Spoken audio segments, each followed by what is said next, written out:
Welcome to the Low-Down Podcast with your hosts, Jerry Sullivan and Jacob Cooperman. Your destination for everything sports and current events from two diehard fans with too many takes. Live from their college dorm, it's time to hop into the week's events with a critical eye. Enjoy the show.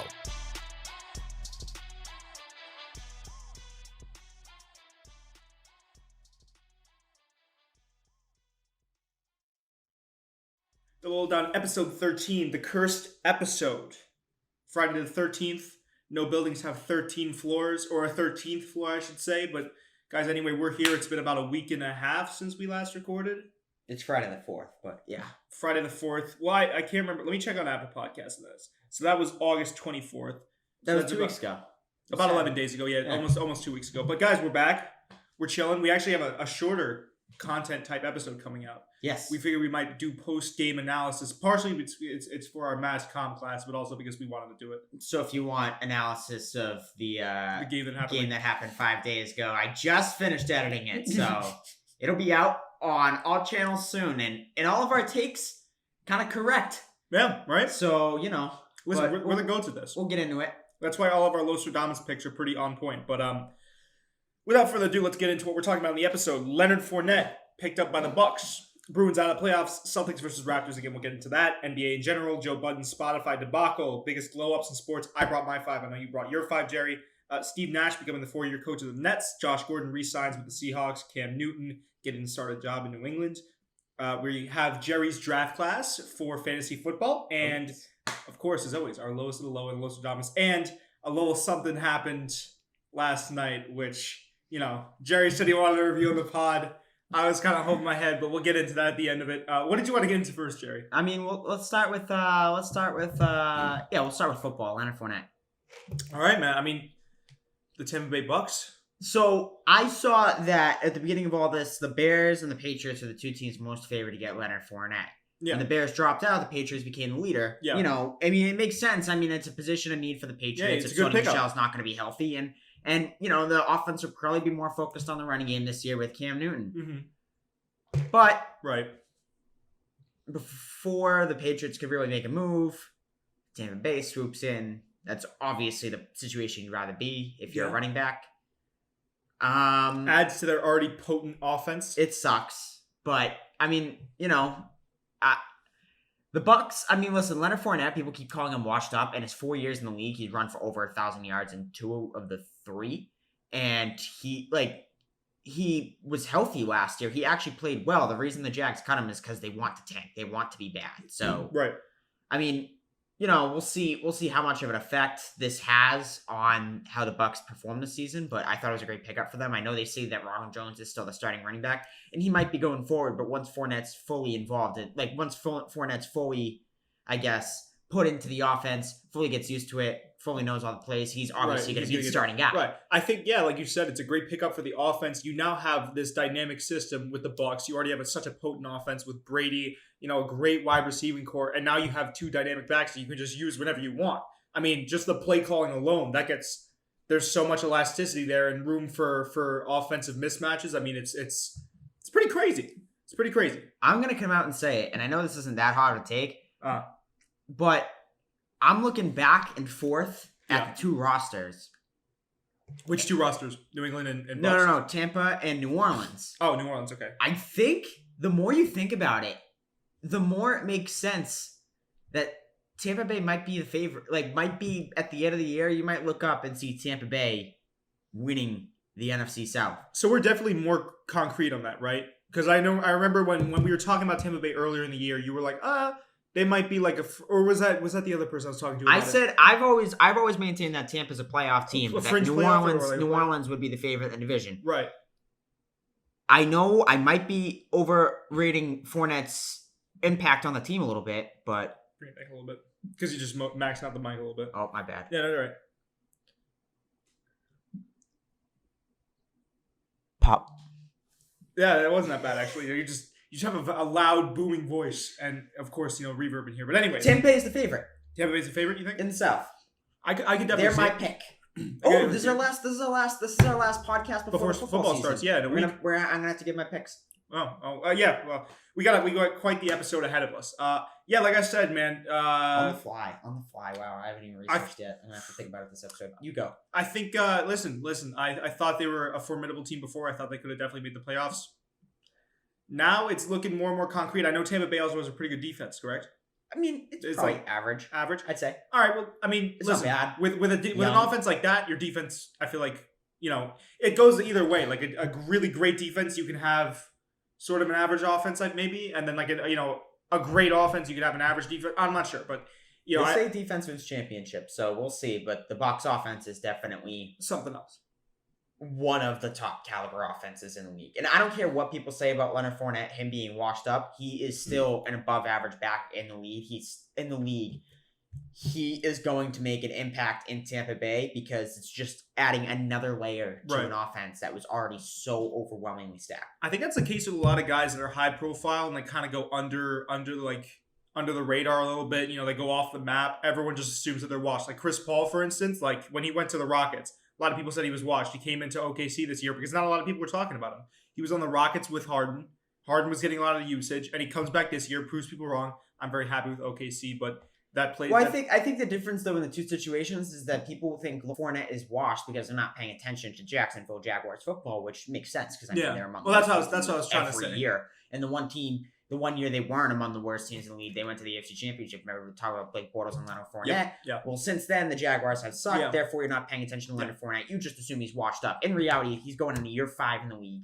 He's probably how old is he? I'd say he's probably about like mid-late 20s. So he's at, he's mid to the end of his prime. Right. Because for a running back, once you hit 29, 30, you're prime. That's it. Yeah.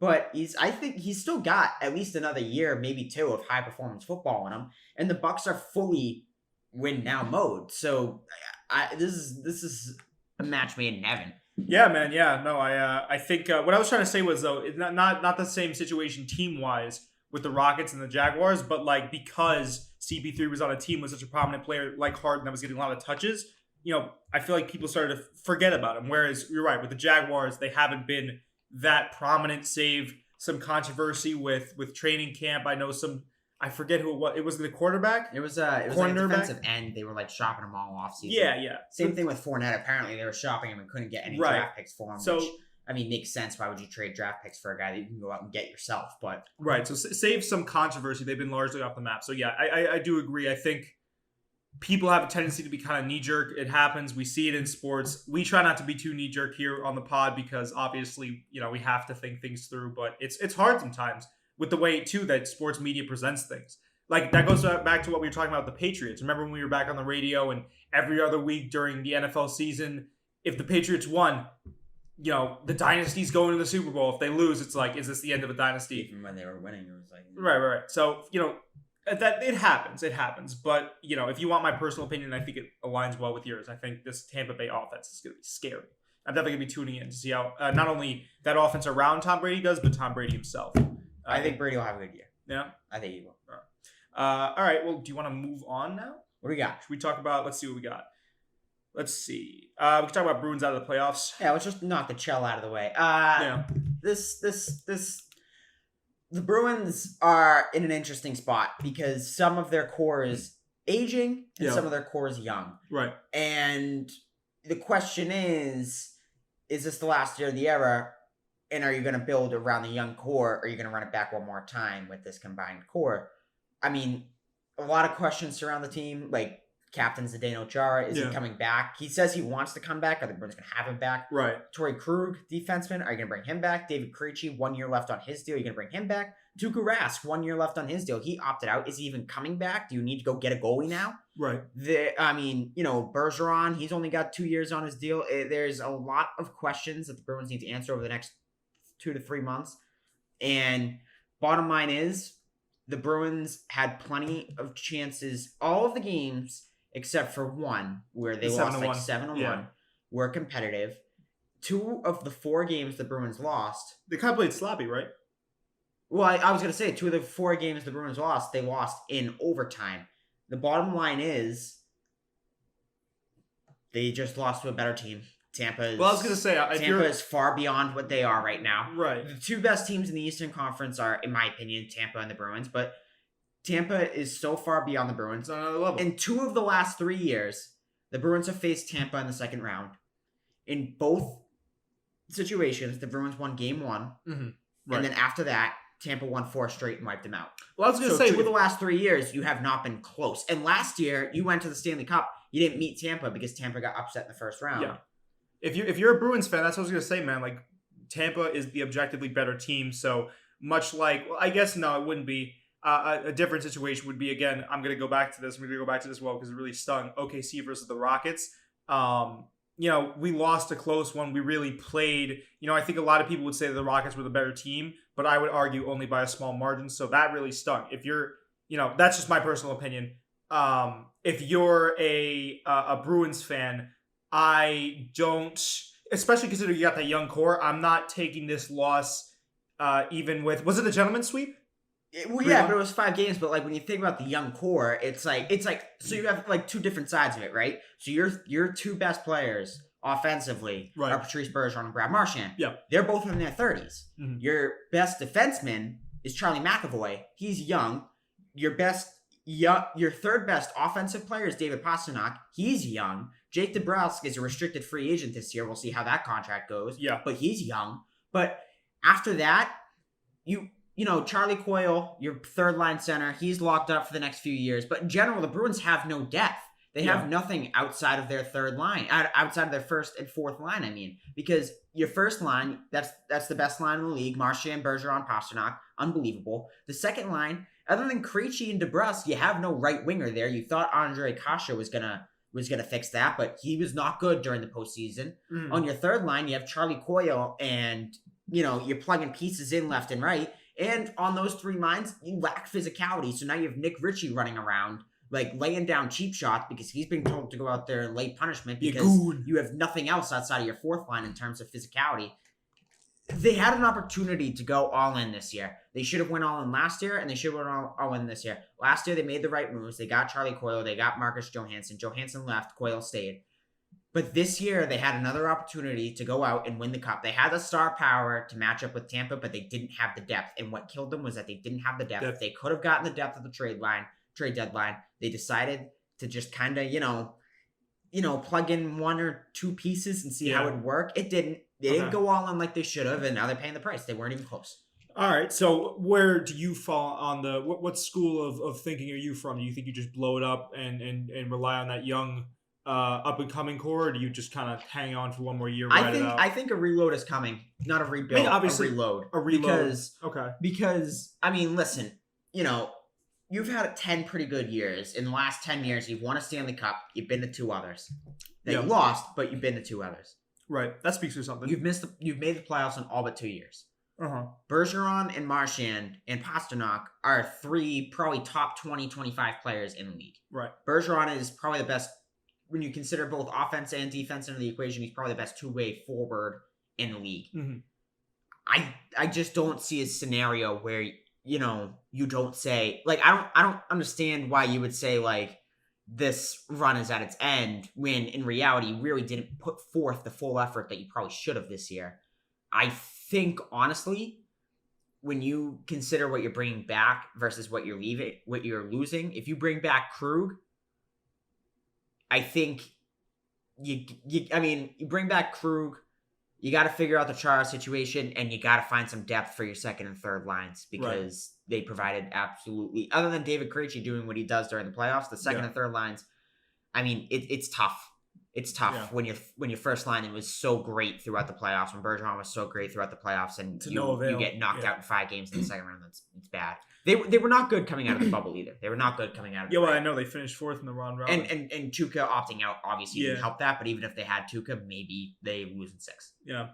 All right. Well, I mean, 3 game sevens though. Yeah. 3 game 7s in the NHL second round. So I guess with that rant, do you want to move on now? I know that was kind of short-lived to the NBA in general, and we can talk a little bit about the Celtics Raptors. How'd you feel about OG Anunoby hitting that game winner last night? Well, I mean, I didn't like it, but when you watch the replay, Marcus Smart clearly tells Jaylen Brown to not worry about whoever he was crashing in on to play defense because Daniel Tice already handled it. You could see Marcus Smart point Jaylen Brown to OG Anunoby before the pass is even thrown, Right. and Jalen ignored it, and OG was wide open, and that was it. But in general, it was a lucky shot. Pick it up. It's still 2-1 up. I mean, Jason Tatum shot 5 of 18, and the Raptors won by 2. So I think, and they're without Gordon Hayward. You had an opportunity to really end the series right there, but I still think they win. Yeah.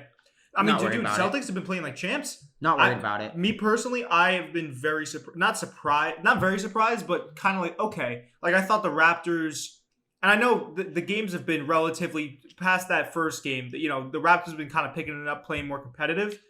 But I can personally say that I was not expecting this. I was expecting a Raptors team that was going to play more like they were the defending champs. You know what I mean? What bothered me about last night actually was not really the shot in the fourth quarter. Like, that sucked, but whatever. You live with that. Right. Like, he's going to miss that shot 8 times out of 10. Yeah. He made it. Whatever. What pissed me off was that late in the third, early in the fourth, Siakam got going because Jaylen Brown was out on the floor. And Jaylen Brown has played outstanding on Siakam all series. But Jaylen Brown is out on the floor guarding, I think it was Anunoby or somebody else, instead of Siakam, who was guarded by Grant Williams. Doesn't make a lot of sense. Hey, that's Brad just a Stevens, straight mismatch. what the hell? Yeah, that's a straight mismatch. Nothing against Grant Williams, but he is Size. not nearly as good as a defender as, Size too. Jaylen Brown. Well, I mean, Grant Williams is thick. I know, but he's not. I'm pretty sure that the height differential is pretty. Yeah, but steep. I mean, the He way is a thick boy. Siakam plays, I mean, Yeah. Williams' strength does matter. Okay, but true. The fact of the matter is, he's not as good a defender as Jaylen Brown. So why the heck are you not having Jaylen Brown guard Pascal Siakam? That makes no sense. He's your best, other than Marcus Smart, he's your best on-ball defender. So why your best on-ball defender should be guarding the other team's best players. Like, it's the same thing with the Milwaukee series. Why is Giannis not guarding Jimmy Butler? Why would Jaylen Brown not be guarding Siakam? We've been having him do all series, and he's been so good at it. That's what bothered me about last night. I have a theory. Because Siakam got going. If they put Jaylen on Siakam, that game could have been ice in the fourth. Right, but I have a theory about this game, and I was talking about it with the other Celtics fan in the lobby yesterday. Perhaps the Celtics got 2 up, and I knew that the Raptors were going in with into the 2-0 hole, right?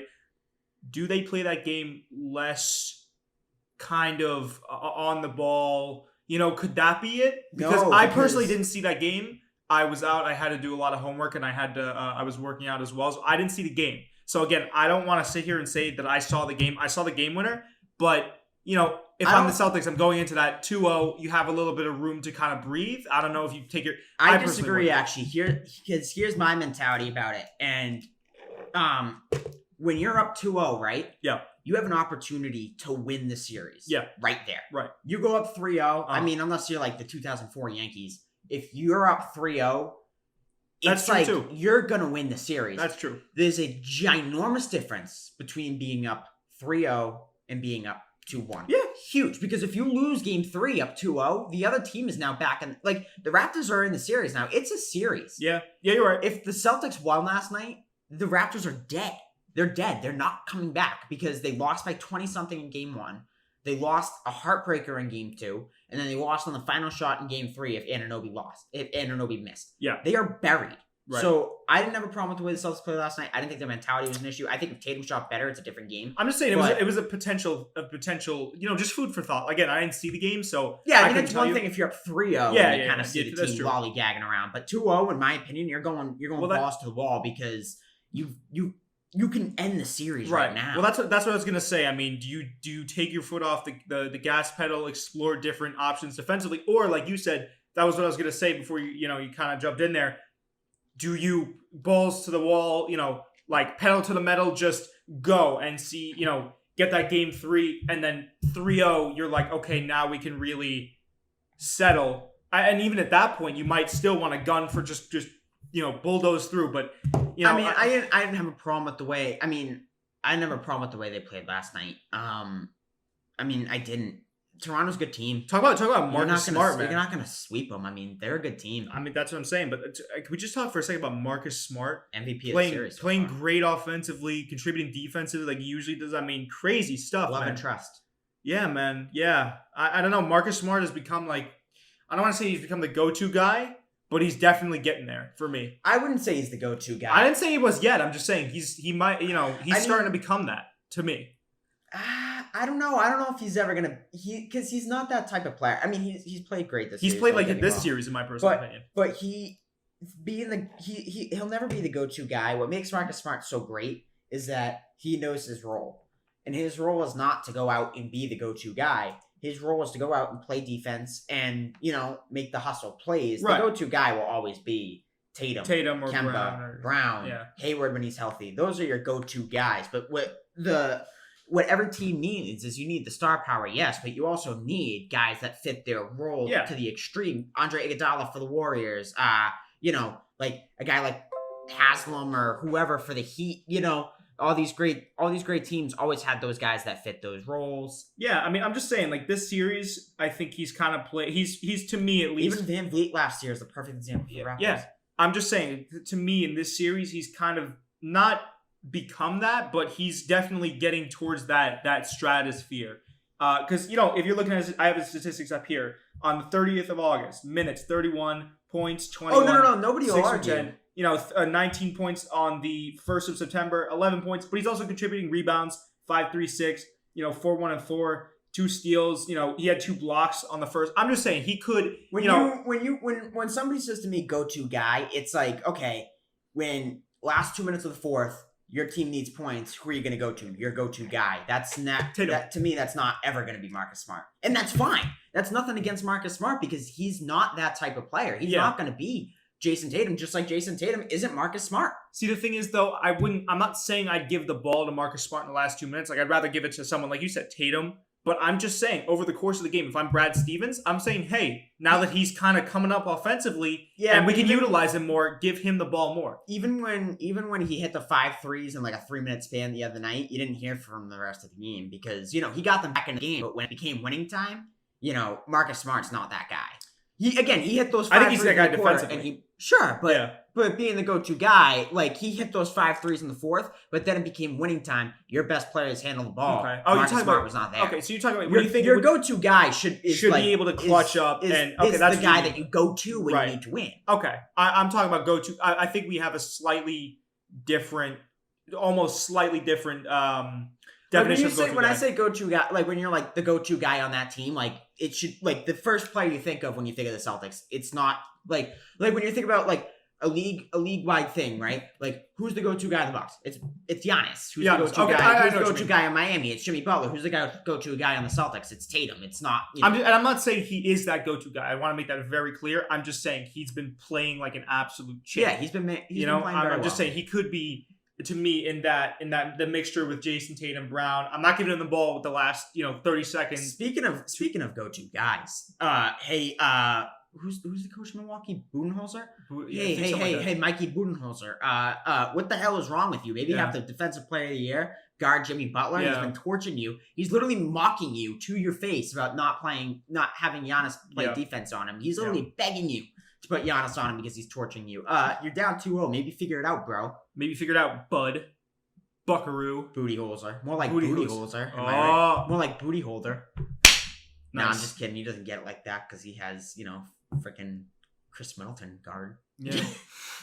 No, all right. Well, let's see. Are there any other NBA storylines we want to talk about here? Nuggets. The 2-game 7 series. Yeah. Laugh out loud funny moment the other night when it wasn't the referee's fault, but in the Thunder Rockets game when there was like the ref show took over per usual at the end, and Chris Paul is like walking around yelling at Scott Foster. I mean, all time. Such a Chris Paul moment. All time. That's such a Chris Paul moment. They have their beef. Something had to give because I think it was the other night. The Rockets went in losing 7 straight playoff games that Chris Paul. The Rockets went into the other night losing 7 straight playoff games that Scott Foster had reffed. Right. And with Chris Paul, right? Went into the game the other night having lost 9 straight playoff games that Scott Foster had reffed. So it had to go either way. Yeah. Obviously, Chris Paul is probably the reason. But that beef, I mean, I know we joke around about the NBA refs and this, that, and the other thing, but that beef is so real, it's not even funny. Yeah. Yeah. Also, that Thunder game, I mean, what a meltdown. Like, Oh, what a meltdown. What a meltdown. It was sad to see. They're usually so good in clutch games. You know what I mean? In close games. Like, I think what they determined clutch to be is down 5 points with 5 minutes remaining. They're the top of the league in wins. They had something like 16 wins in that category. You know, I'm not going to lie to you, Jerry. I was sure that they were going to win that game. Going in. Harden played like shit all night, and I thought for sure they were going to win. Not the final play where they tried to throw it in Adams. The play before that. So, rewind, right? So the Adams inbound play gets broken up, right? The guy from the Rockets misses both free throws. Right. I got so hyped before that. Yeah. I get he's playing so well, but Lou Dort. Yeah, you don't want to taking that shot. No. What you think is your final shot? I get he's been shooting so well, and I get they're not playing him up. He has 30 points. But he's an undrafted rookie who the entire year has shot like total dog crap. He's having a great night tonight, no doubt about it, but he's an undrafted rookie. Is that the guy that you're really going to in Game 7? When you have a guy like Chris Paul, when you have even go to Gallinari if you want. I don't care, but not Lou Dort. Yeah, I mean, I was going to say, you probably want to give the ball to Chris Paul in that situation. I'm not really sure what they're doing. He got his shit swatted by Harden, and you know, I mean, that was pretty much the game if Chris Paul didn't pull an ultimate Chris Paul moment and immediately get the call overturned with a timeout, which, I mean, he did. I mean, that's guy... Credit to him, man. That's a veteran move. Yeah, I mean, Chris Paul, you know, whether it be calling people for untucked jerseys or calling timeouts at the end of pivotal Game 7s, you know, they couldn't get it done. But if I'm the if I'm the Thunder, I'm not too stressed. I have a great future ahead of me. I have a lot of draft picks. You know, you have to obviously move. There's some questions about whether they're going to move Gallinari, you know, who they're going to move around or who they have to get rid of. I'm not worried as the Thunder fan. Doesn't pain you, though, that the two best players on a team that you just lost to in 7 should be yours? It does pain me. I mean, it was a very painful loss, but I'm trying to look at the positive side of things. And just the fact that we had a 0.6% chance of making the playoffs this year is fantastic that we even made it at all.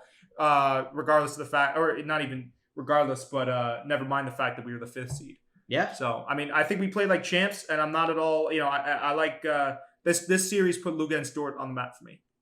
You know, as I think it did for a lot of people. We also talk about Nuggets. Well, I was going to say that final play meltdown. Two things that I hate about actually the main thing I hate about that play. Why do you have Steven Adams coming up? Like, I thought he was supposed to crash towards the paint. That was my main problem with the play. No, I'm talking about the Nuggets. I thought you were talking about the final play of the Rockets. So Mitchell turns it over. The Nuggets miss a layup at the other end. The Jazz missed the 3. And they give it to Mike Conley. My issue is Denver taking a layup with like 7 seconds left, leading.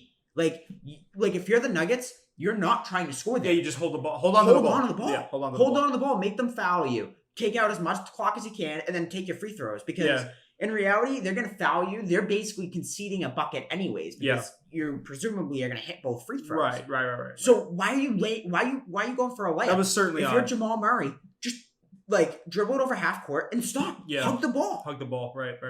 Yeah, it did make a lot of sense to me. I did want the Utah Jazz to pull that series out. So when he laid it up and he missed, I was like, oh, it's fucking. And then, you know, he tossed it up. Mike Conley threw up an actually kind of decent shot. And I also don't have a problem with Conley shooting that, because if you look at the timeline of, you know, when he got the ball versus when he shot it, he did not have enough time to pass it to Donovan Mitchell. No, he just didn't. By the time Donovan Mitchell gets that ball, the game's over. And Mike Conley's a skilled player, man. I mean, that's not a bad guy. I'd rather have Joe Ingles. I'd rather have the ball. I'd rather Joe Ingles taking that shot. I could think of Donovan Mitchell, like you said, Joe. You know, but Joe Ingles. I mean, I'd rather have Joe Ingles shoot a game winner over Michael Jordan.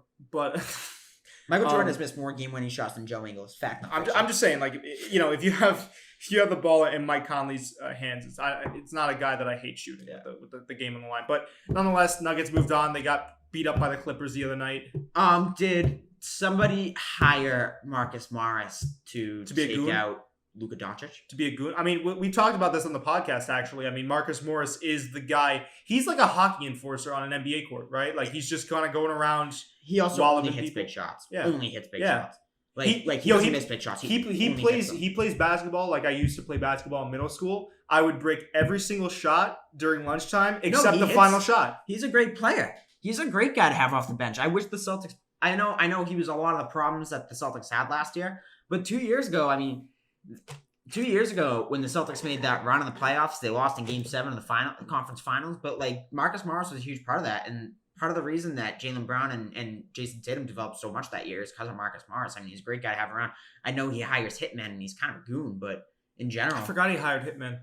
Yeah. I mean, him and Markieff. That's crazy. That's crazy. Yeah, but once Porzingis went down and Luka's injury started, and then he hacked the shit out of it was over. He hacked the shit out of Luka when Luka went for a layup. I mean, but Luka was giving it back a little bit too. No. I mean, I don't like people saying that Marcus Morris was only hit Luka. I mean, Luka was getting his shots in his face. I mean, it was even. But I don't know. No, it wasn't even. I mean, Morris had the work, did worse. But I mean, I'm not gonna pretend and say like Luka Doncic was some innocent little boy, like not doing anything. Like, right. But if you're the Clippers too, I mean, at what point are you up and you just ignore that?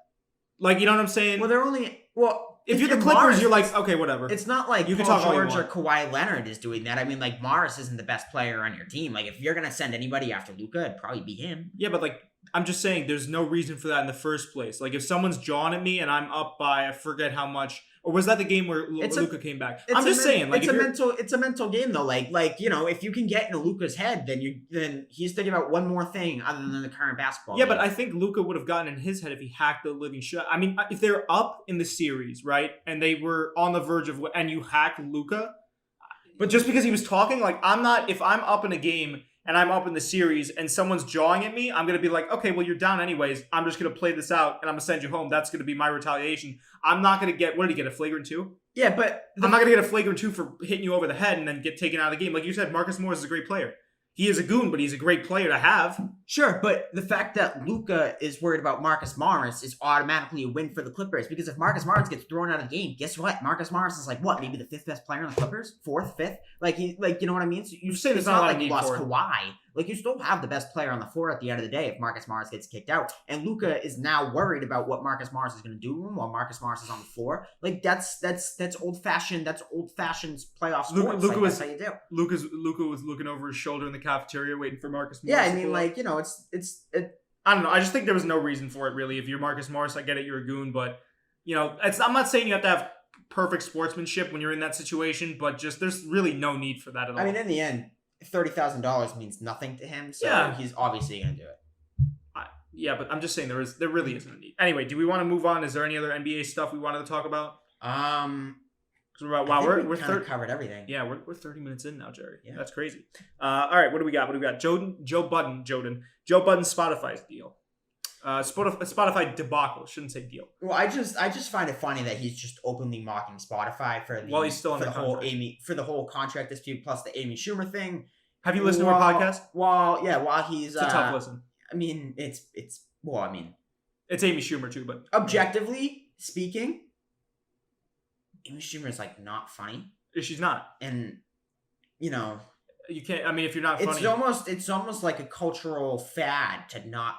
Well, not really a fad. It's a cultural norm that, like, anybody really like her? Yeah, no. I know of, like, a few people that like her, but that's, like, my mom and my aunt, Like, they're like, we love her comedy. It's like, okay. She's objectively not funny, and Joe Budden is funnier. And Joe Budden is hilarious. And, the fact that he's openly mocking Spotify with, like, what do they have, like, 3 or 4 episodes something left like on the that. deal? Something in that ballpark. So, obviously, this is not going to work out, but Joe Budden doesn't need Spotify.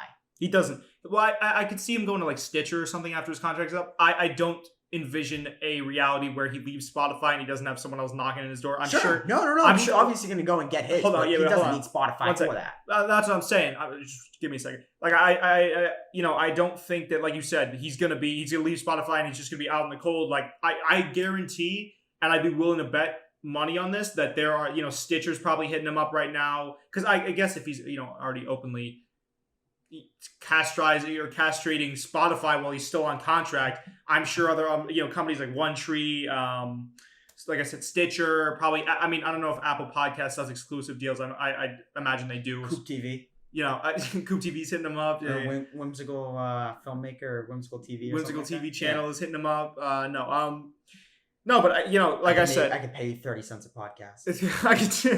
I could pay you in one Iona coffee for podcast.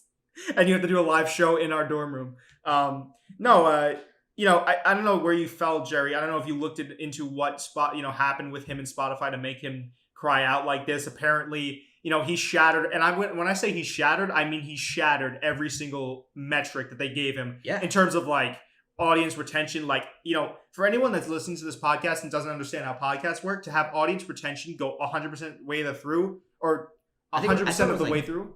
If you raise your audience by 100%, you double it.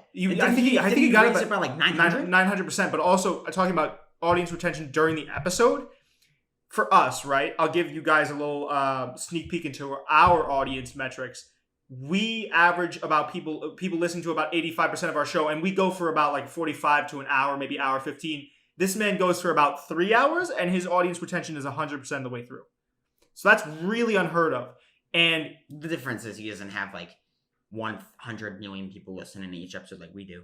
Yeah, no. I mean, he doesn't have a big audience size that can just dip in and out. And, you know what I mean? Like, yeah, I mean. Super busy people that just listen to our podcast when they have free time. They're not working out, working on deals, They're very Well, I mean, the difference too is that our podcast is must listen, his isn't. But after a while, I mean, like kind of the difference. We're so good that people don't want to spoil themselves and ruin the rest of their day because it's not as good as listening to our podcast. That's what they lose. Yeah, they only listen to like little 5-minute segments. They get a little too excited, so they have to kind of like flip it off for the meantime. Like, think about it. If you listen to our podcast, the rest of your day now sucks because nothing will match it. Right. So, nothing Joe Budden has a great podcast, obviously, since people are listening to it. But it's just a flat line in terms of like where it goes up, right? Yeah, I mean, like, he's not us. He's not us. No, you're right. I mean, that's a fact. Yeah, I mean, and another thing to mention too is we can do with 2 people what he can only dream to do with 3. So, and 4 if you count parts. And listen, I mean, Joe Budden, like, he can bitch and moan all he wants, but Spotify only has so much room in the budget, and since they're already giving us the bank the minute our contract is up, then I might consider leaving Spotify now, though. I don't know. I mean, for me, I don't know about you, Jerry, but $75 million per episode just doesn't seem realistic at all. All jokes aside, do you know what Spotify pays music artists? How much per listen? So I'll just give some context. This is how I found it. The other day we were discussing this amongst friends. So this is just a little background story. Mariah Carey in Christmas Eve 2019 broke Spotify's single day streaming record. Mm-hmm. She had 11 streams of All I Want for Christmas Is You. 11 million, I mean, not 11. 11's not that much. She had 11 million streams of All I Want for Christmas Is You. Do you know how much money she made that day? I'm gonna say, can I give a guess? 90 million. $92,000. Oh wow, I was really far off. You make between, I said 90 million. Depending how big you are as an artist, how many streams you get, you make between 0.06 and 0.84 of a cent. Or I'm sorry, I believe it's 0.006. Or like you make in order to make $1, essentially, you have to have like 1,000 something streams to make like $1 right off of, or close to 1,000 streams to make $1 off of Spotify. Well, it's the same thing with podcasters. I mean, getting into that, what Joe Budden was trying to say with Spotify is that they were pillaging their podcasters. Obviously, podcasting as a platform, as an art form, as a business is still so young. So what Spotify is doing, according to Joe Budden, and Spotify had kind of released a response, but it was like, oh, we hate to see Joe Budden go wherever he goes. We hope he's successful. So it wasn't really a response. It was just kind of like, toss it out there. So, some guy was writing it on his lunch break in whatever executive office.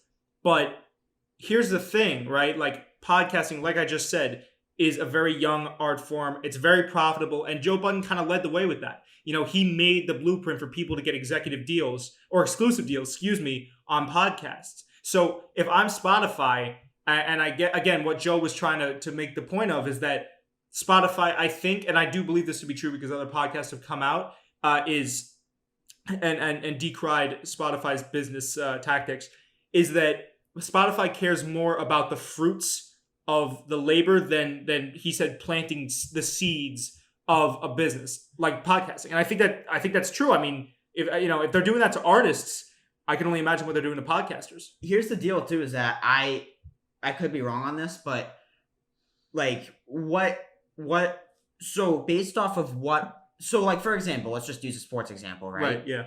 Elite players in each sport, they're all making a certain salary. So like if you become an elite player in your sport, you have a benchmark to look at and say, hey, I can get right. Like, Lamar Jackson or Patrick Mahomes makes this money. If I'm better than Patrick Mahomes, I should make at least that. what exactly, With other than maybe podcasting. like Joe Rogan, can Joe Budden point to and say, like, they make that much, I need that, Yeah. plus a little more? That goes back to Like, what I was saying earlier. You know what So- I mean? Like, it's, Yeah. as you said, it's such a young thing that it's like, Nobody really knows what they're doing. nobody really knows, but it's also tough because nobody has yet established a market value. Like, this Right, would kind of yeah. be the establishment of the market value. It's a shame it has to happen like this, but you are correct, yes. So Joe Budden can't point to somebody and say, hey, they're making that much. I I'm need doing to the make that same much. thing and more. I should be making that much and more. Yeah. Spotify's kind of saying, like, hey, we're paying you what the market value is, Yeah. because in reality, there's no market value. In a way, they control the market value. They know with it's all these below big- the market value, but Yeah. the reality is that there's not. Well, also, that's the same thing that kind of happened with Call Her Daddy, or for lack of a better, something around what happened with that. And it's true. Both of these events have kind of highlighted the fact that nobody really has a roadmap right now for what podcasters should be making. I hope that it will one day become a profession. I think it will. I hope I can be doing this one day professionally. But right now, it's very just everything's up in the air. You know what I mean? What was I about to say? I had something else I want to add. No, I like what you brought up about the market value. Oh, right. I think what also, Joe Budden was saying and that in response to Spotify was that, hey, I got my audience growth went up by 900%. I'm getting 500K per clip, views per clip and per podcast on my YouTube channel. And I was supposed to be getting paid bonuses as in the contract, as was written in the contract. And you guys offered us first Rolexes. We picked out Rolexes. You said, okay, no, used Rolexes. We picked out used Rolexes. You said, okay, no. Then they wanted to take a trip to Greece. And Spotify, keep in mind, offered all of this. They chartered the plane to Greece. It was going to be a private plane. Spotify said no. And then Joe Budden finally said, hey, listen, why don't we give it to the fans? Money to the fans for Christmas. No. So what he's saying is, I think that Spotify is viewing this more as a business, which kind of makes sense. They're a big budget corporation. But where Joe Budden is coming from, and I do agree with him on this, is that, hey, it's great that we're making you a lot of money, but remember who's making you the money, not just why you're making the money. You know what Correct. I mean? That's just where I fall on that. But do we want to move on from that? What do we got left? All right. Well, we've been going for 40 minutes now. That's crazy. This episode's flying by. Do you want to get into, should we do the biggest blow-ups in sports at the end? Or do we want to do it now? No, I would. Well, what do we have left? Because we still have blow-ups, fantasy football, my picks. Should we miss Steve Nash? Oh, Steve Nash, head coach of the Nets. Yay. Relatively unproven. I think he could pan out. He was a point guard, great leader, great point basketball guards, IQ. legendary Hall of Fame point guards Yeah. with no coaching experience usually work out for the Nets, right? Yeah, we'll see what happens. If Steve Nash pours a coffee on the floor in order to get an extra time out, then this all works out. Yeah. I think a lot of people. Did you see what Stephen A. Smith said about white privilege? Do you care to respond to that? What do you mean, like that Steve Nash got it because he's white? Because he's white. I mean, because he was kind of saying that like Tyronn Lue got, and then was it Mark Jackson? Well, here's the deal. Got passed up for that? Here's my response to that. Right. Is that he might be right, and I'm obviously white, so I can't speak to that. Neither of us can really. However, I would find it hard to believe that Kyrie Irving and Kevin Durant, who've both been very active over the last few months with everything that's going on with social justice, I'd find it hard to believe that they weren't first consulted by this, and if they said they checked off on it, if they said what the hell, then obviously Steve Nash wouldn't be the coach. I find it hard to believe, especially when you consider the fact that when Kevin Durant was in Golden State, him and Steve Nash got very close because Steve Nash also worked for Golden State, and Kevin Durant compared him to Yoda. So yeah. I can very much believe that KD signed off on it. I find it hard to believe that they would have hired him if Kyrie was outwardly against it. So, and overall, when you look at the list of coaches, coaches with experience, I mean, there's a reason a lot of them don't have a job. Right. Every time somebody Tom Thibodeau, who the Knicks just hired, or Mark Jackson or whoever, every time they get hired, it's like, hey, did you not see that didn't work out in the last spot? Yeah. They've now, made a few trips around the league. I mean, Mark Jackson, the Warriors became one of the greatest dynasties ever the minute he walked out the door. Yeah. So it's like, that was also something that Stephen A. Smith said. He said something about Mark Jackson. He said he was instrumental in building up the Warriors. And I said, yeah, but then Steve Kerr got there, and that's the reason why they were good. That's true. But, the Warriors over the course of one summer went from a team that could never get out of the first round to a Right. team that won the NBA championship, and the next year broke the Bulls 72-10 Right. record. Right. So yes, you know what? Like maybe I'm wrong. Maybe this is an example, but I find it hard to believe that net players would be outwardly against this, because I again find it extremely hard to believe that when you have two players like Kevin Durant and Kyrie Irving, Prominent players. very prominent players, two of the better players in the league, two of the most vocal players in the league. Yeah. I find it hard to believe that they weren't asked about this. And if they were outwardly, if they said, no, I want Tyronn Lue, I want, Mark Jackson, I want whoever, the Nets probably would have given it a shot. Yeah. No. I agree. I found it a little bit weird. There might be some cadence to Stephen A. Smith's theory. Again, we can't speak on that. But again, I can't speak to that. I'm not going to say he's wrong. Wrong, right. I'm just saying, like, when you look at it, it's not like this is like out of the blue. It's just not. I also just don't think that he wouldn't be a good coach. Like, I have a feeling he might pan out. Who knows? Yeah. He could. We don't know. We don't know because didn't he coach in like Canada or something? I thought he coached a little bit. Well, he's coached here and there, but he's obviously coached before. But like, in reality, I always think that if you're taking a former player right to be a head coach, it has to be one of two things. It has Yeah. to either be one, a point guard, or two, a guy who sat on the bench his whole career. Why? Well, because he watched. Because he watched. Yeah.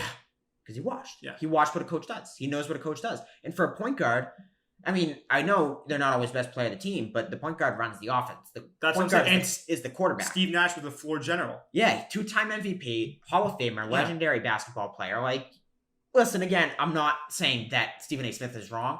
I'm just saying that this is a tough case to make when, again, I just find it hard to believe that Kevin Durant and Kyrie Irving didn't approve this. Yeah. Well, they're the go-to guys there. And if you know what, if Kevin Durant and Kyrie Irving come out and say we did not approve this, then I'll shut up. But I just find it hard to believe. Yeah, but I could be wrong. All right. Well, we got the biggest globes in sports. Josh Gordon re-signing with the Seahawks. Cam Newton got the starting job in New England. This has got to be an all-time high for Josh Gordon, right? Yeah. Oh shit, dude, that's so bad. Oh my god. Wow. Jerry, you're mad. Jerry, you're crazy for that, Jerry. That's crazy. Do we want to? You know what? Matter of fact, this has been the Low Down episode. No. All right. So biggest glow-ups in sports. Do you want to go first? Okay. I guess no. Do we want to? Josh Gordon. Any thoughts? It's nice to see him back. Yeah. I make the jokes, but I actually hope that he's Josh such Gordon, a talented guy. If he could just stay clean. Talent aside, because I know people like to make fun of him for being on the weed. I just made fun of him for it, but the reality is this is not just a marijuana situation. The guy has a serious addiction problem. He's got a serious mental health problem. If you've been paying attention, you know that. Yeah. And I really hope that he used the last 9 months or however long it's been since he got suspended again to get some help. I hope this is the last time we go through this situation. Yeah, and with him going to Seattle, if he plays like he's, like Josh Gordon, yeah. Crazy. All right. Let's get football out of the way, and then we'll talk about, because then that can kind of segue into Jerry's draft. And then we can do biggest glow-ups in sports. All right, so and then the lowest of the low and the Low-Stradamus. My draft first, and then I'll do my picks. Okay. All right, so here's what we got. Okay. Do you want me to? Am I grading it now? Is we going the other way around? You can grade it if you want, but I want to give the summary of who I drafted when I drafted. Okay. Okay. Right. So I'm in an 18 league. Okay. 18 league. All right. 18 league. Only excuse me. 18. 2 less than 10. 8. Gotcha. And I had the 8th overall pick. Okay. So with my first pick, number 8 overall, I picked Clyde Edwards-Helaire from Kansas City. Okay. Good pickup, I think. Have a big year. Big rookie year. Josh Jacobs was the 9th overall pick, my second pick. Josh Jacobs is a safety? He's a running back. You can't draft defensive players. Oh, that's right. You can only draft defenses, not defensive players. See, that's... Running back for the Raiders. Goes to show how much I know about fantasy football. So then I had to wait 16 picks to make my third pick. Okay. Mike Evans. Now, people are going to say, hey, aren't you concerned with him competing with Chris Godwin for touches? And I'm like, yeah, but they both had big years last year. Yeah. And Mike Evans is better. And yeah, Adam Thielen was my 4th overall pick, best white receiver in the league. Right. Stephon Diggs is gone. So, I think Adam Thielen picks up a Showing lot of over those there in touches. Buffalo. My 5th pick and 6th pick, because, I had them back-to-back, David Johnson and Darren Waller. David Johnson, older guy for the running back position, but I think the Texans are going to use him very nicely. Okay. My 6th pick was Darren Waller, tight end for the Raiders. Okay. Huge comeback story for that guy last year. Yeah, he struggled with addiction himself, right? He had a huge addiction problem. He came back last year. I think he's going to have another big year. My 7th and 8th picks, I really made some headlines with this one. Terry McLaurin was my 7th pick, wide receiver from the Washington football team. Mm-hmm. I think he had a great year last year, and now he's going to get a little more consistent, especially with Haskins being more consistent. And they have an actual coach this year in Ron Rivera. So, although he has some health issues, but he should be back. And then my 8th pick, the headliner of the draft for me, I picked a quarterback, Deshaun Watson. Okay. Yep. Yeah. Yep. The kid. Yeah. 9th, Marquise Hollywood Brown. Okay. From the Ravens. Wide he was receiver, inconsistent last year, but again, year 2. He put in work this offseason. Year 2, he got big. Yeah. Year 2, I think he gets a little more consistent. 8th pick, I went wide receiver again. Brandon Cooks. Only guy in the league right now to have 3 1,000-yard seasons with 3 different teams. Okay. The Patriots, the Saints, and the Rams. Right. So, has always been a big production guy. He keeps moving teams for some reason, but now he's on the Texans. So I got a lot of Texans on my team. What's the bye week looking like for that? They all have the same bye week? Well, yeah, they're all on the same team. The same team, yeah. Number 9, I went J.K. Dobbins, rookie running back from the Ravens. Kind of a sleeper here. There's a lot of competition going on over there, but they used a 2nd-round pick on him, which signals to me that they have a big role carved out for him this year. And, it's a run-heavy offense. And I know people, liked Edwards-Helaire and Jonathan Taylor, but I thought he was the best running back in college last year. That doesn't translate to the pro game, but I thought he was the best running back in college last year. I think might have the best shot. I think right. He's a sleeper pick. He won't be a big player in the beginning of the season, but as he progresses, as he gets more comfortable, I think he'll be bigger later. Okay. 10th pick? Yeah. James White from the Patriots. Okay. Another sleeper. I mean, Patriots offense is going to be weird this year. Nobody really knows how it's going to look, but he always catches passes to PPR league. So running back, James White. 11th pick, I went with the Buffalo Bills defense. Nasty defense. Nasty. Yeah. Always has been. Well, I saw that part when you sent me the screenshot. I was going to say that bumps you up a letter grade. Yeah. And then 12th, this is the big, I couldn't believe he fell all the way down to me. My backup tight end at number 12, Rob Gronkowski. The Gronk. That's interesting. He didn't go early at all in my league too. I think he might have been. When did he get picked up? He got picked up late, like really late in my league too. Well, I guess it's because he hasn't. How long has it been since he played? 3 years? It's been 1 year. 1 year. Oh, God, it feels like 3 years. But nobody really knows. I guess how he's going to perform. Young Hwei Koo, but he's Young Ho around here. Young Hwei Koo was my kicker, and then my last pick. On the advice of Brandon Silva, I went for the ultra sleeper at the quarterback position. The guy nobody's talking about at the quarterback position, Joey Buckets, Joe Burrow. Okay. That's my pick. So my final starting lineup right now, Watson, Edwards-Helaire, Jacobs, Evans, Thielen, Waller, Johnson, Bills defense, Koo, and then on the bench I got McLaurin, Brown, Cooks, Dobbins, White, Gronk, and Burrow. Listen, I'm gonna give you a B+ to an A- for that team. I think you got a lot of sleepers. You got a lot of established guys. Young team, guys that can probably go out this year, and like you said, some sleepers that might ball out for their teams. I give you a B+. You know what though, B+, but because like I said, you drafted that Bills defense, I'll bump you up a letter grade. I'll give you an A- on the draft. That's my personal opinion. Obviously, you know football a lot better than I am. You're more of an analyst, so you could probably give yourself a better letter grade. How would you grade yourself there? I am actually very happy with this draft. Yeah? I was very happy. You sounded happy. You sounded energetic when talking about it. I came out of last night. I think I got a lot of depth at the positions that matter, which is running back and wide receiver, especially wide receiver. I mean, my running backs, you could make the argument it's a little thin, but I think Johnson, he's currently plugged in as my flex right now. I think he's a solid running back, like a third option. Right. And then hopefully later on in the year, J.K. Dobbins comes in and he gives a little help. But in general, I was happy with how the draft went. My wide receivers, I'm really, really, really happy about. Wide receivers, I'd say that's probably your strong shoot. Last year that was a huge issue for me because I had Odell Beckham and Juju Smith-Schuster who sucked. They both sucked. So I was happy. I was happy to. I like I said, that's probably your strongest area, I'd say. And then, but if not your Bills defense. My final playoff picks: AFC first, 1 seed Chiefs, 2 seed Ravens, 3 seed Texans, 4 seed Patriots. That's my 4 division winners. 5, 6, 7 as my wild cards. I got the Bills. I got.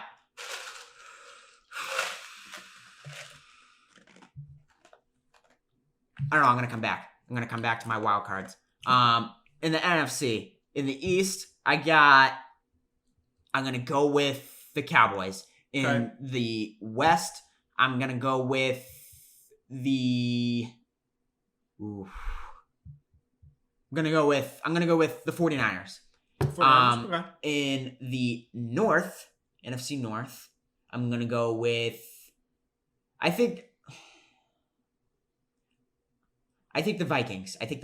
I don't like how the Packers added with the draft this year. Yeah, and then in the South, I have the Bucs. My 3 wild card teams are the Seahawks, the Packers, and the Saints. That's not in any order. That's just and then in the AFC, I already got the Bills. It's gonna be a tough year. How do you feel about the whole Alvin Kamara situation? We can get into that after you talk about your picks. Well, I'm gonna talk through what I'm thinking here, with my 2 remaining wild card teams. In the East, the Bills and the Patriots already have in, so the Jets and the Dolphins, I don't think this is the year for them. Right. I think it's more of a developmental year, but the Jets might make some noise for the 7th seed. Yep. I think the Dolphins is another year, maybe 2. Okay. In the North, the Ravens, I think, are a shoo-in for the playoffs. So the 3 remaining teams, the Bengals, the Browns, and the Steelers. I think the Browns and the Steelers have the capability to make some noise. I think the Bengals, again, it's another situation where this is not the year for them. They're rebuilding. Yeah. If I had to pick between the Browns and the Steelers, I'd probably go Steelers. I don't know. I think the Browns bounce back. In the South, the Texans, I already said. The Titans, that's another team that I think will make the playoffs this year. Yeah. Tennessee. Yeah. So 2 remaining teams are the Colts and what was that division? Oh my God, this is embarrassing. Broncos? Jacksonville stinks. Colts Broncos could make some playoff noise. I just threw a name out there. And in the West, we got the Chargers, the Broncos, and the Raiders. All right, so Bills, Titans, Browns. Okay. I kind of threw a name out there. I was like, Broncos?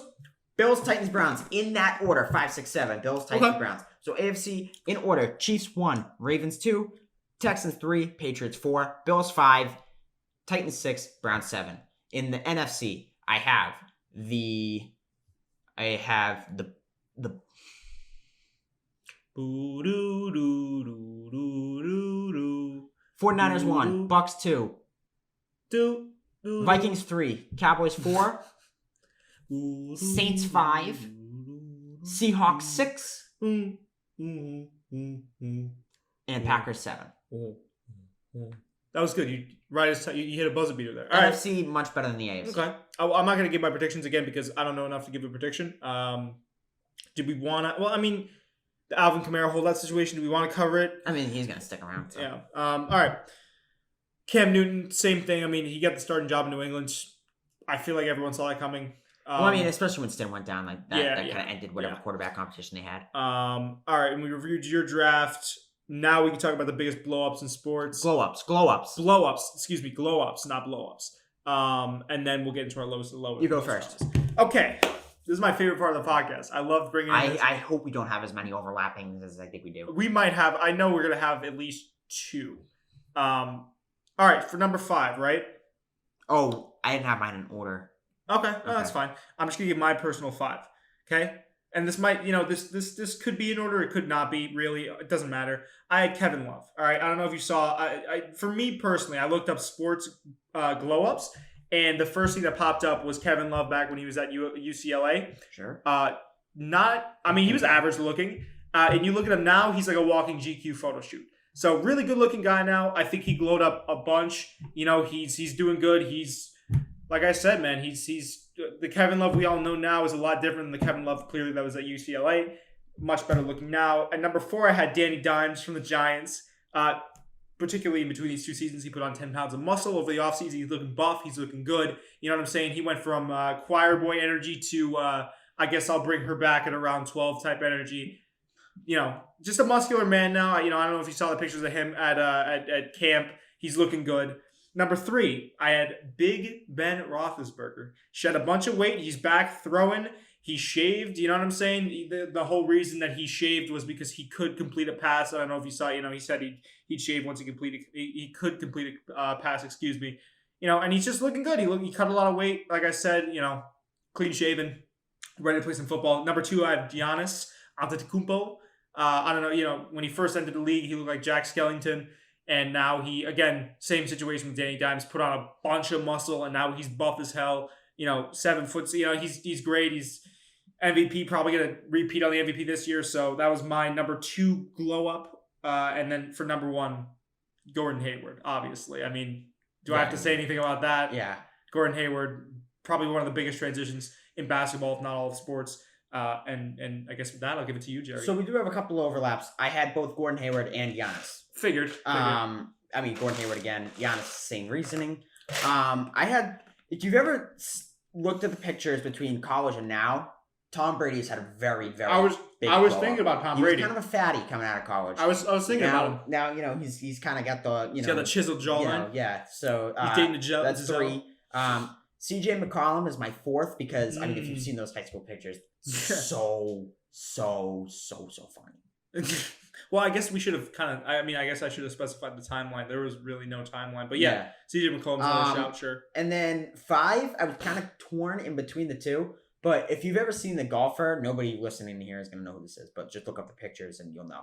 Bryson DeChambeau. Oh, yeah. From golf. Yeah. That guy was like, he wasn't always like skinny per se, but he was like an average sized dude. Now the dude is kind of like a roided up. Yeah. Like creature thing, like a machine almost. Yeah. Like, you know what? It just kind of looks like, it's like a less exaggerated version of when like Captain America got like transformed. Yeah. Pretty much. I mean, like he wasn't like this mini twerp before, but like, you know, he was like an average, like built dude at least. And now he's like a freaking animal. Yoked. So. All right. Fair enough. Didn't think about that. I think you still have one more. No, that was it. That was it. What? I took your 2. And then right. Brady 3, CJ 4, Bryson 5. Yeah, I was gonna go Brady. I just didn't. I figured, I was gonna. Honorable mention: if you saw his hair when he came into the league, I didn't want to make this all Boston, so I refrained from it. But if you saw his hair when he came into the league, Julian Edelman. Yeah, true. If you've seen the hair. Well, now Julian Edelman. I mean, yeah, he's a handsome chap now. So, definitely a shout. All right. Now we're getting to the hour. We're literally an hour on the dot. Look at his hair. Look at his bad hair. Sorry to cut you off. No, it's okay. Yeah, that's pretty bad. But he's always like, even with that hair, I mean, the guy was always good looking too. Yeah, he kind of looked like a douchebag. Yeah, he looks like a lax bro. We can talk about the lowest of the low and the Low-Stradamus pick of the week. It's now time for the lowest of the low. Can I go first, Jared? Sure. All right. So for my lowest of the low, obviously, I think you can see this one coming. Oklahoma City losing a tight Game 7 to the Rockets. Seeing, James Harden block Luguentz Dort and then flex like he was playing well the entire game and wasn't sucking ass. Like you just blocked an undrafted rookie. Relax. Maybe step. Take your foot off the gas pedal there, Chief. Really stung. I screamed "fuck" out loud, and I think I might have woken up my roommate. And then for my Low-Stradamus pick of the week, I think that the Raptors are going to take. Wow. Okay. Well, so I wrote this the night before the Raptors actually took one game back against the Celtics. So I guess I have to change my other Low-Stradamus pick. I think, though, for the other half of my Low-Stradamus pick, the Rockets go on to win their opener against the Lakers, and that is purely because of the guard rotation the Lakers have. That's just my personal opinion. I guess for the Celtics and Raptors series, maybe the Raptors get another one. Maybe they even up the series, and maybe we see an interesting game 5. Who knows? So I'll go Low-Stradamus first and then low of the low. Okay. Low-Stradamus for me, Bucks and 7. I just think eventually they're gonna wake up. Yeah. Yeah, I think eventually they have to. I think eventually Budenholzer wakes up in the morning and realizes that Giannis is probably your best option defensively on Butler. And I think, honestly, the Bucks take 4 of the next 5 in that series. Lowest of the low. This is a tough one for me because the Bruins lost earlier this week. Right. But last night I received some text messages. Oh, that's where you're going to sneak it in? All right, fair enough. Somebody who happens to do this podcast with me. Yep. Sent me messages that we had been texting for the majority of the night, and he sent me messages that were definitely intended for a woman. Somebody. And for everyone thinking at home, it was shirtless pics. It wasn't anything like too crazy. They were not meant for me. I didn't enjoy them. Yeah. I explained to Coop that I like the relationship we have, but it's a friendship, and I'm tolerant of anybody, of everybody, and how they are, and love who you love. That's who I am, But unfortunately, I am straight. So right. Coop, I'm sorry, but you let me down easy on the podcast here. Please, let's not have that. I hope this doesn't make things awkward between us. No, we still got the podcast. We'll be friends for the podcast. No, I really hope we're still friends. I hope we can stay friends. Of course we can stay friends. I mean, I understand and I respect your autonomy to not take things to the next. No, but for real, can I defend myself? Can I at least give an explanation? By the way, congrats though on talking to girls again. I mean, good for you, man. That you did that on purpose. You just wanted me to point out on the podcast that you're sending girls shirtless pics. That's all you want. Listen. Can I explain myself? Can I? Let me explain myself. Okay. So essentially, what happened, right? Like you said, I was texting you. We were talking about because you had to do the 10-minute little post game analysis. You wanted me to send the some stuff. Just I think it was the intro song because that was around the time I was watching the Clippers versus Nuggets game, and I get a text from the girl, and I was talking to her. I said I like to stay in shape. And she's like, "Oh, word, let me see." So I was like, "Okay, good. Like, sure, I'll send them over." I sent, and at the same time. Oh, I know. I got them at the same time. Yeah. At the same time because I sent it to her as well, right? So I'm sitting there, and I text her what I think are the pictures, and then I text you what I think is the intro song. Or at least excuse me. You meant to text me that I thought you were texting me saying you sent it. I did. Yeah, no, I texted and back. I opened right. it. So I said because I also had it on my phone, but I wasn't working on my phone because I thought I was sending it to you, and I kept looking at the page and it wasn't going through. Do you have them saved in an album, break in case of emergency? No, but I mean, you found those pictures pretty quick. It sounds like because I just scrolled. But let me just okay. Oh, because you know exactly where they are. All right, well, let's relax. So essentially, I sent it 3 times, the intro song 3 times to her. I then send the pictures, of course, to you. 3 different pictures. 3 and 3. So I'm sitting there watching the Nuggets-Clippers game, waiting for a response from both of you. She hits me up and is like, "Oh, you like Jay Critch?" And my blood went cold. I was like, oh no. Because I remember I had been like, why the fuck isn't this going through? I look, I literally picked up my phone, for anyone listening, I slowly rotated my phone up, and then Jerry just goes, what did you say? I think I said these were not meant for me. Yeah, wait, hold on, I got it on oh my god. Let me see.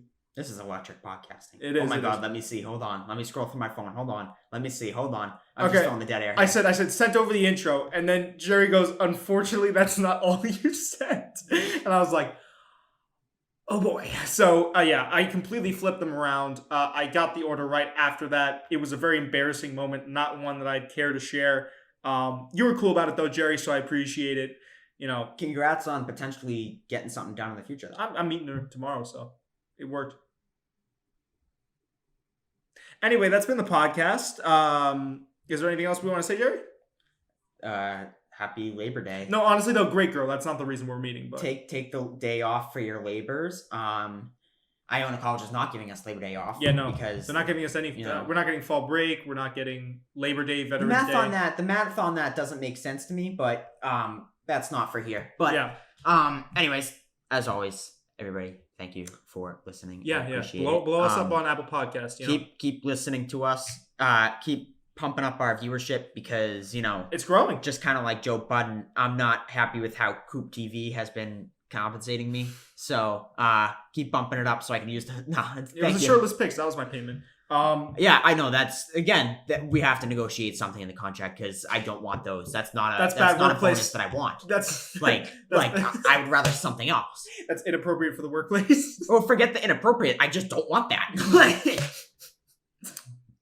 Without further ado, guys, that's been the podcast for today. 1 hour and 10 minutes. Great stuff. Great must-watch or must-listen podcasting. We will have video again next week. And until the next one, guys, see you. Thank you. Thanks for listening to the Low Down Podcast. Remember to rate and subscribe if you enjoyed the episode.